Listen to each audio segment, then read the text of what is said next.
Hello, everyone, and welcome to The Green Flame, the broadcast that brings you radical analysis, practical skills, and artistic expression from the revolutionary movement to defend the planet and rebuild just human communities. I am your host and comrade, Jennifer Mernan. This episode is part of a series of short interviews with leaders of the new environmental organization BED, Blue Earth Defense.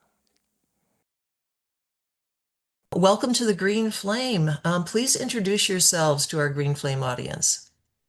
Boris, would you like to start? Sure. Yeah, my name is Boris Wu. I started becoming an activist and joining DGR in 2016 and have ever since been an active member for Deep Green Resistance. And during all that time, I learned a lot. I worked with a lot of people online and on the ground. And since we had in DGR this disagreement with the board and are now trying to build a new organization, Blue Earth Defense, and also, of course, trying to learn from everything, trying to incorporate everything we learned from our experiences in DGR and also our mistakes in DGR. Yeah, trying to shape this new organization. According to that, is an exciting project. Yes, and I'm dealing with some life changes right now. As you know, we moved to China and I have to reorganize my life completely, and my kids are always my focus, obviously. I wanted to engage more with Ja in the Philippines, but maybe that's enough for an introduction for now, and we can go into more detail with the concrete work we're gonna do in the future later on. Yeah. Thank you. Saba, would you like to introduce yourself to the audience? Yes, my name is Saba Malik. I'm mother of two. I have a wonderful family. I live in the San Francisco Bay Area. I've been, I suppose, an activist since I was 19.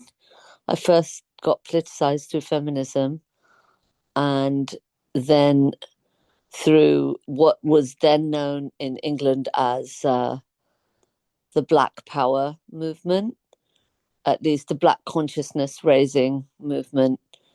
And that Black was used to denote, people of color, I suppose, is what people would say now. And since I suppose I've always been activist minded, I've done a great deal of work with at risk youth in my time, with young children who've been physically and sexually abused. When I came to America, I had been involved with different feminist organizations and then also helped start Deep Green Resistance. Was a founding member, I suppose, but then I fell off for some years due to just my local community work. I felt that was more important. I work for an organization called Live in Peace, and we work with at-risk youth. And at the moment, I'm just stepping into a new position. I'll be helping young people who are coming out of the juvenile justice system to get reacclimated to being in the community and hopefully productive members of the community. And I was asked if I would like to join Blue Earth Defense by Max and Will and a few others. Also, Boris sent me notes, and I felt as though this was something that at least I should try. I love the community. I love the people, and I think if that's enough. Thank you. This is about Blue Earth Defense, basically. Thank you for the introductions. What is Blue Earth Defense? It's new. Well, it's a collection of people so far that are we're in different parts of the world, which I think is really good. So we have now, before Boris was in Germany, now he's in China, but we have a few members in America, and then we have one in Nepal, one in a few in the Philippines, and we're hoping to we're hoping to expand. We're hoping that more people will come on board. But I think that the more important, at least I'm hoping that the more important part of Blue Earth Defense will be that we create alliances with other groups, not just in America, of course, in America, but around the world. And I am thrilled that Ja has become the executive director because I do believe that the global south should be leading, and we and the rest of us in the global north should be listening. And I think that that's fitting that Ja has really taken the reins, and we can hopefully support his work or the work that he sees fit to do in the best way possible. But I think Boris should say a little bit more about Blue Earth Defense. Yes, please. Boris, would you like to add to that? And thank you. Yeah, thank you, Zaba. I agree with you that it's a great thing that Ja is our organizing director now, and we are focusing more on the perspective from the third world people. I think that's one important thing that we learned from DGR, which was dominated by this white Western tradition of environmentalism. And now we are learning a lot, I think, from Ja and the people in the Philippines. They are fighting against a lot of things, all the development that's going on there, plus the hurricanes and um, not so natural catastrophes as a result of climate change, I guess. And so, what I learned from my time in DGR and what um, I want to find a better way for Blue Earth Defense.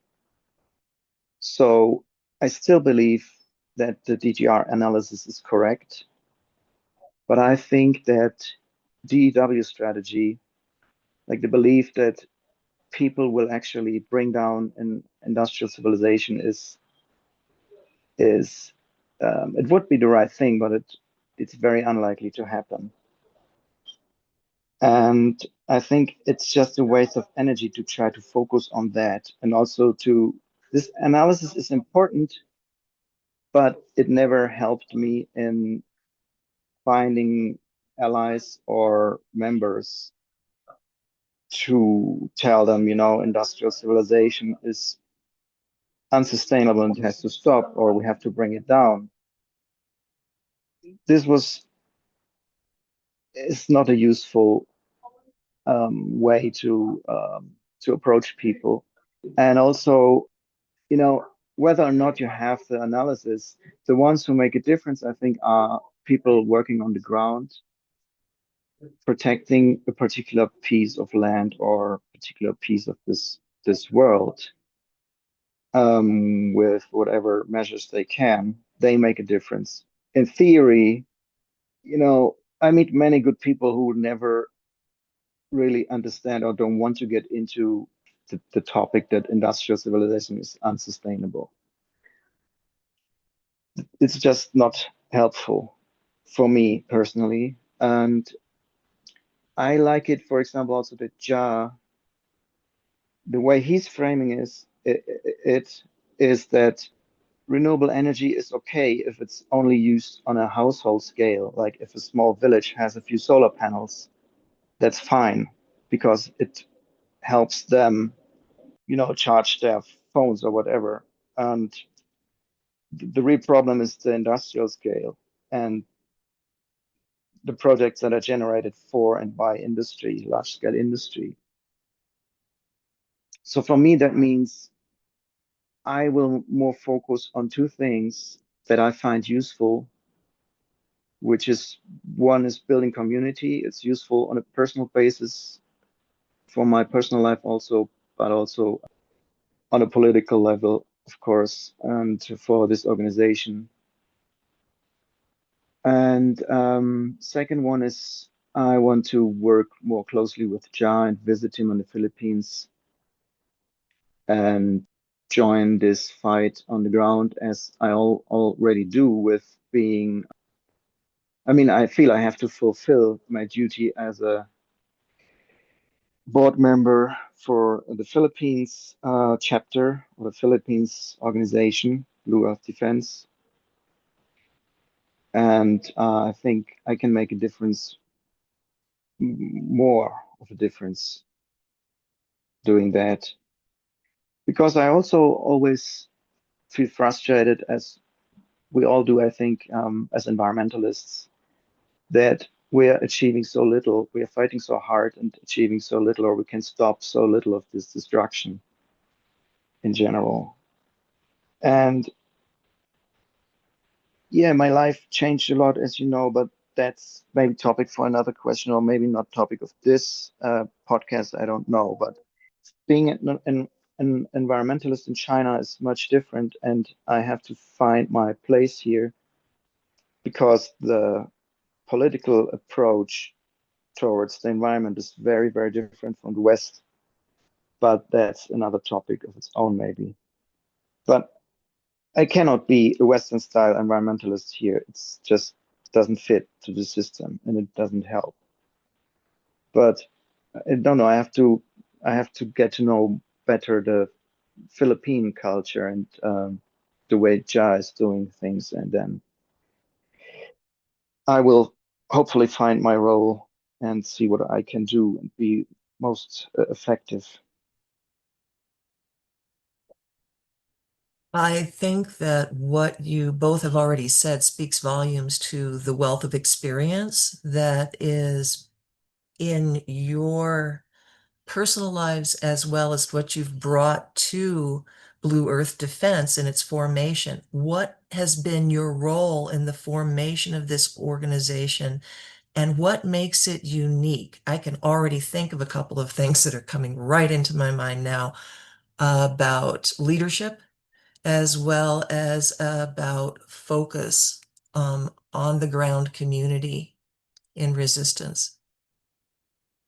It's a twofold question. Who would like to approach it? I'll try. Okay, thank you. So my role so far has been to be one of the board members. I think at the beginning, one of the things that we decided collectively was that everyone of the original founding members of Blue Earth Defense would take time to be on the board, so that it would be a rotating board, so everybody would have their chance at leadership, if you like, or steering. I mean, I really see the board of directors being, so, people who are serving the larger community. That's how I think it. That's how I think it should be. And I am more interested in playing a material supporting role because I have the capacity for that, and I think that it's important. I have, because I do already a lot of community work where I am. I have less time to pour into Blue Earth Defense per se, but I love the fact that this is heading towards being a global community, and also an environmental group that is going to be led, hopefully, by people in the global south, because I believe that that's the way that it should be. That's the right way round. And as I said, I was talking with a friend last weekend, and one of I think that there's a lot of people who are concerned with what's happening environmentally. Many more than many more people are actually concerned about what's happening than are able to give any time to it. But what people are often willing to do is give some money. And whether that, there's the old, it seems like a stereotype that so many people in the Western world want to throw money at a problem because they don't really know what else to do. I'm quite happy to try and organize some kind of fund where I say, okay, if that's how you feel, then that would be great. If we can have a fund that materially supports people who are actually doing the work on the ground and supporting full-time activists like Jar, like Max, who work tirelessly for really on really important projects, like Will, who are not, you know, getting paid in any commensurate way with their efforts, but also just in a way where they can support themselves. I think that material support is incredibly important. And I know that this has been said a great deal in not just in DGR, but in many other environmental groups. But I think that there should actually be uh, someone who organizes to get as much material support from different people who are willing to give it. They don't have the time, but they have some money that they can give every month to support those people who are willing to give their time. So my role so far has been to be part of the board of directors, and really our directive for the time we were on the board was to make sure that we had a website, to create the soft structure really Okay. for for the for the group, which I think by and large has been done. And I think it's time for a new board to be selected, and for us to step down and let some other people take the reins and guide the ship, or be guided by the rest of the crew. That answered all of the questions, basically, that I had. That twofold question about what has your role been, and basically, what is so unique about Blue Earth Defense. And thank you for that. Boris, would you like to respond to that question before we close the interview? Sure, Jennifer, thank you.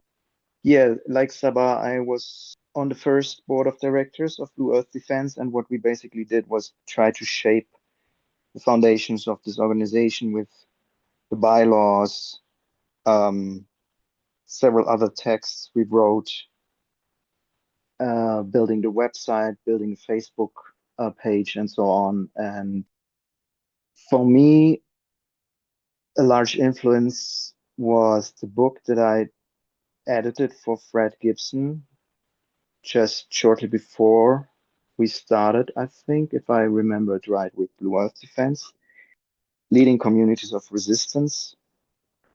And I think that the CPR, Communities That Protect and Resist, is a vital part of Blue Earth Defense, and that your analysis is very important for us. And yeah, according to this leadership book, we really need to emphasize on training ourselves to become good leaders. And as Saba said, a leader is always a servant to the community. And I see the board of directors, this rotating function, as a training, like a school for becoming better leaders. And I mean, I think we are already a selected, very well selected group of people. We went all through this DGR, the process of being a DGR member, and us trying out different structures. As I said, leadership, training ourselves to be better leaders is one of the core policies that I think is very important Blue Earth Defense. Great. I think that the last question I'd like to ask as we finish the interview is already been answered in some ways. Blue Earth Defense, any organization needs, and you've already said, Saba, that you're really ready to get into the part where you find a way for those who don't have time but have money to get that money on the ground to the people that are doing the work. And that's brilliant. And then I know from looking at the organizing with Blue Earth Defense that there's already an avenue for those who wish to volunteer and do the work. Are those the two things that BED needs right now? Is there anything else? Yeah, definitely. I mean, we definitely need some kind of funding or funds. And what's better than, somebody giving, I mean, obviously a large lump sum would be wonderful, but I think what's much more important than that is people giving on dues on a monthly basis, Mm. the heart and soul of any functioning organization, because I'd much rather have 100 people giving $20 a month for the foreseeable future than somebody giving us $10,000, which, I mean, of course, I take the $10,000.